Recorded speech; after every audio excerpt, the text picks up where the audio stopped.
आज हम धनुरासन सीखने वाले हैं, तो वीडियो को पूरा देखें और अगर वीडियो अच्छा लगता है तो लाइक ज़रूर करें। 4, धन्यवाद। 3, 2, 1.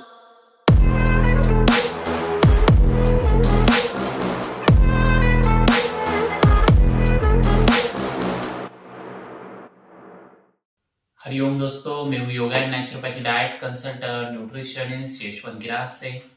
आज हम देखने वाले हैं धनुरासन। तो सबसे पहले मैं सभी को इंस्ट्रक्शन दे दूं। अगर आप वीडियो देख के आसन करना चाहते हैं तो एक बात हमेशा याद रखें कि आपको योगा मैट का यूज जरूर करना है और योगा ड्रेस का यूज करना है। जैसे कि मैंने अभी पहन के रखा है। योगा ड्रेस में आप कोई भी एक कॉटन का टी शर्ट यूज कर सकते हैं, एक ट्रैक पैंट हो या फिर योगा पैंट हो तो उसका यूज कर सकते हैं, जो आपको कंफर्टेबल लगे। शॉर्ट पैंट भी आप पहन सकते हो। उसके बाद आपको आसन खाली पेट ही करना है या फिर खाना खाने के 4 या 5 घंटे के बाद ही आसन करना है।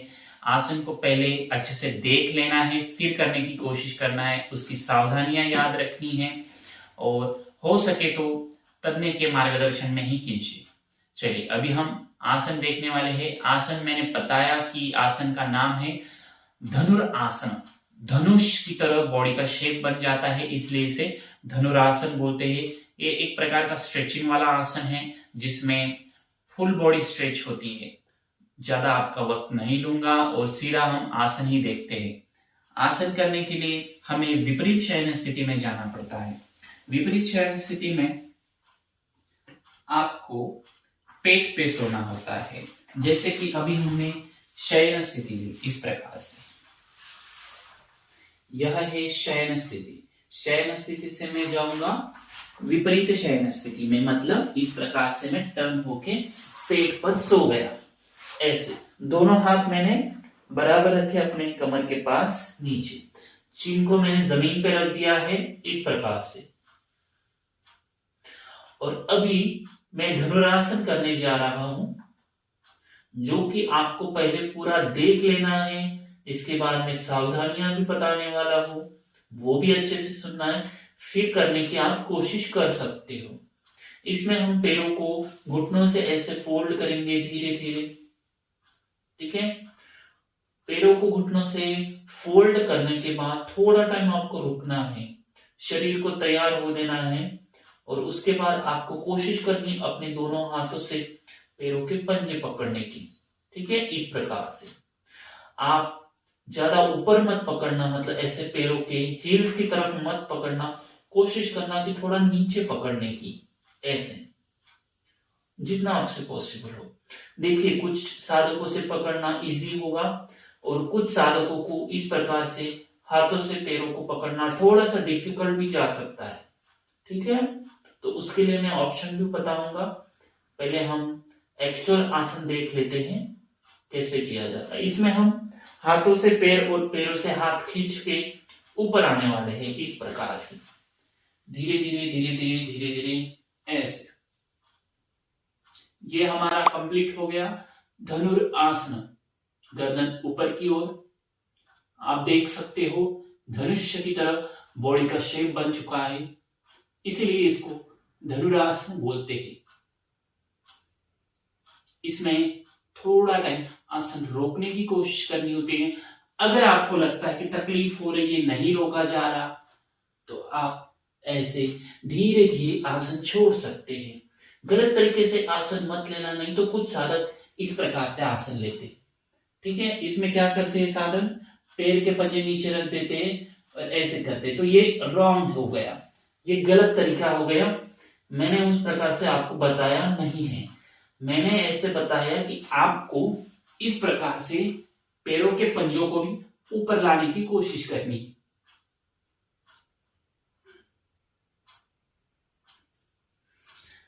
डेली प्रैक्टिस करोगे तो आपको यह आसन करना इजी होगा। अगर आपसे आसन नहीं हो रहा, देखो मैंने कैसे स्टेप बाय स्टेप आसन छोड़ा।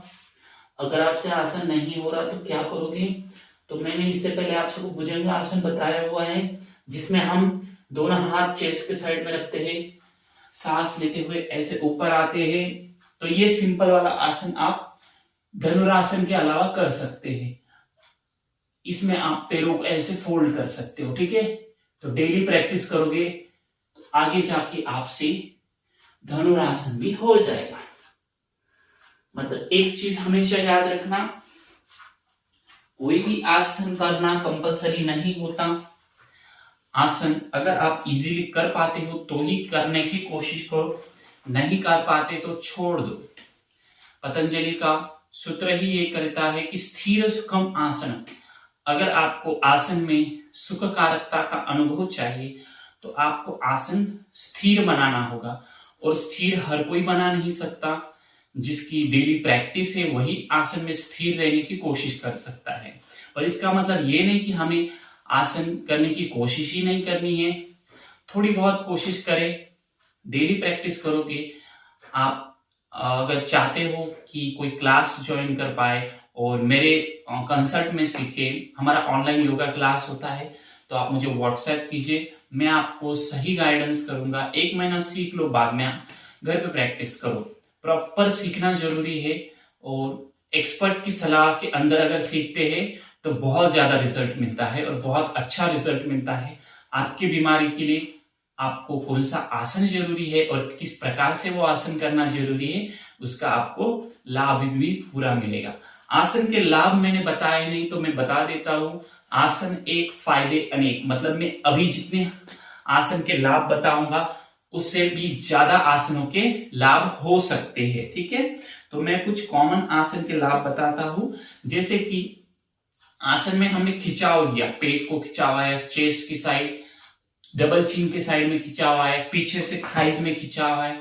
तो जिस जिस जगह पे खिंचाव आया वहां अगर एक्स्ट्रा फैट बढ़ा हुआ है तो वो एक्स्ट्रा फैट को दूर करने का काम ये आसन करता है। आपके शोल्डर्स के मसल्स को ओपन करता है। हमने ऐसे खिंचाव दिया था तो शोल्डर्स के मसल्स को ओपन किया, चेस्ट को ओपन करने की कोशिश की, तो इससे पूरे शरीर का जो एक्स्ट्रा का फैट है वो कम होगा, बॉडी को एक टोन शेप मिलेगा। नहीं तो आजकल हम देखते हैं कि बॉडी में कई बार किसी का फैट बढ़ा हुआ होता है, पेट का साइज बढ़ा हुआ होता है, साइड में ऐसे फैट लटका हुआ होता है, तो वो आपका सॉल्व हो जाएगा। थाइस फैट कम होगा, पेट की चर्बी कम होगी। इसके अलावा भी कुछ आसनों के बेनिफिट्स में बता रहा हूं नियमित रूप से करने से। जैसे यहाँ पे भी लिखा हुआ है स्ट्रेच होता है, बॉडी स्ट्रेच होती है, मतलब हमारी फ्लेक्सिबिलिटी भी बढ़ने में हमें मदद मिलती है। बॉडी की फ्लेक्सिबिलिटी अगर एक बार बढ़ गई तो जो छोटे मोटे प्रॉब्लम होते हैं, जैसे कि कमर में दर्द होता है, गर्दन में दर्द होता है, तो ये दर्द क्यों होता है कि शरीर की फ्लेक्सिबिलिटी कम होती है। अगर हम फ्लेक्सिबिलिटी बढ़ाते हैं तो ये दर्द अपने आप कम हो जाएंगे। उसके बाद यह आसन पाचन तंत्र को मजबूत करता है। जो डाइजेस्टिव सिस्टम होती है हमारी, जिस खाने को डाइजेस्ट करने की प्रणाली होती है, तो वो कई बार ठीक से काम नहीं करती। तो आपने सुना होगा किसी किसी को एसिडिटी होती है, थोड़ा बहुत खा लिया, इनडाइजेशन होने लगा, खट्टी डकारें आने लगी, तो वो पूरा दिन खराब जाता है, ठीक है। मतलब ऐसा क्यों होता है कि आपने पहले जो खाना खाया था वो डाइजेस्ट नहीं हुआ है, ऊपर से आप और खाना खा रहे हो, फिर वही प्रॉब्लम क्रिएट होती जाती है। तो पहले का खाना भी डाइजेस्ट नहीं हुआ, ऊपर से दूसरा खाना खा लिया, तो शरीर ने खट्टी डकारें देना शुरू कर दिया। अजीर्ण हम उसे बोलते हैं, अपचन जिसे हम बोलते हैं। तो ये जो अपचन की समस्या होती है ये आप इस आसन की मदद से ठीक कर सकते हो। हाँ, थोड़ा बहुत आपको डाइट भी करना पड़ेगा। डाइट भी हम प्रोवाइड करते हैं हेल्थ इश्यूज के रिगार्डिंग, और सामने वाले की एज कैसी है, उसका रूटीन कैसा है, उस हिसाब से हम एक महीने के लिए डाइट कंसल्ट करते हैं। उसके लिए भी आप मुझे व्हाट्सएप कर सकते हो 9405109833 इस नंबर पे। इसके बाद इससे किडनी से रिलेटेड प्रॉब्लम्स ठीक होते हैं, ठीक है। किडनी से रिलेटेड कई सारे प्रॉब्लम्स होते हैं। आजकल लोग दवाई का इतना सेवन करते हैं कि जो दवाई होती है, मेडिसिन होती है, ड्रग्स जिसे हम बोलते हैं, वो डायरेक्टली असर किडनी पे करता है।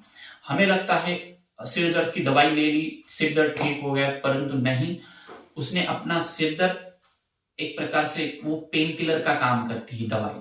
सिर दर्द हो रहा है, बस आपको उसको महसूस नहीं हो रहा, ठीक है।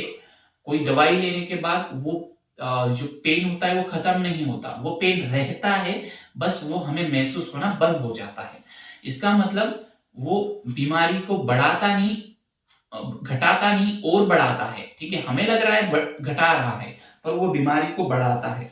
तो इस प्रकार से उसका डायरेक्ट इफेक्ट किडनी पे पड़ता है और आपने सुना होगा किसी किसी की किडनी फेल हो जाती है। तो आगे जाके ये प्रॉब्लम हमें ना आए तो इसलिए हम नियमित रूप से धनुरासन का अभ्यास जरूर कीजिए। मूत्र विकारों को ये ठीक करता है, जैसे कि किडनी की प्रॉब्लम बोली, किडनी स्टोन हो, ठीक है, काफी लोगों को कम पानी पीने की आदत होती है, खान पान अच्छा नहीं रखते, तो ये प्रॉब्लम्स की वजह से किडनी स्टोन हो सकता है। किडनी स्टोन में जिनको है उनको पता है इसमें कितना भयंकर दर्द होता है कि बैठना तक मुश्किल हो जाता है, लेटना तक मुश्किल होता है, चलना भी मुश्किल हो जाता है। जब तक वो पेन किलर नहीं खा लेता तब तक उसको कंटिन्यूअस पेन चलता रहता है किडनी स्टोन वालों को। तो किडनी स्टोन अगर आप चाहते हैं आपको ना हो तो भरपूर पानी पिए और आसन का अभ्यास नियमित रूप से करें।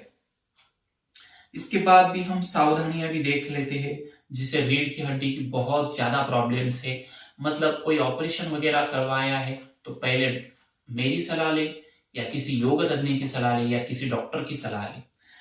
इसके बाद जैसे कि मैंने बोला ऑपरेशन हुआ है, अगर पेट का भी ऑपरेशन हुआ है, हर्निया की कोई बीमारी है तो भी आपको सलाह लेनी है, बाद में ही करना है। कोई गंभीर रोग है तो भी आपको सलाह ही लेनी है। तो ये था हमारा धनुरासन। इसी प्रकार से हम कोशिश करेंगे आप तक हर एक आसन की इंफॉर्मेशन देने की, क्योंकि आसन ही है जो आप घर पे बैठ के शरीर को उनकी मदद से निरोगी बना सकते हैं। और आसनों की मदद से शरीर में ब्लड सर्कुलेशन होता है, जिससे हम एनर्जेटिक महसूस करते हैं और हमारा जीवन सुखमय हो जाता है। तो यहाँ पे हम रुकेंगे। सभी लोग स्वस्थ रहे, मस्त रहे, योग करते रहे। हरिओम।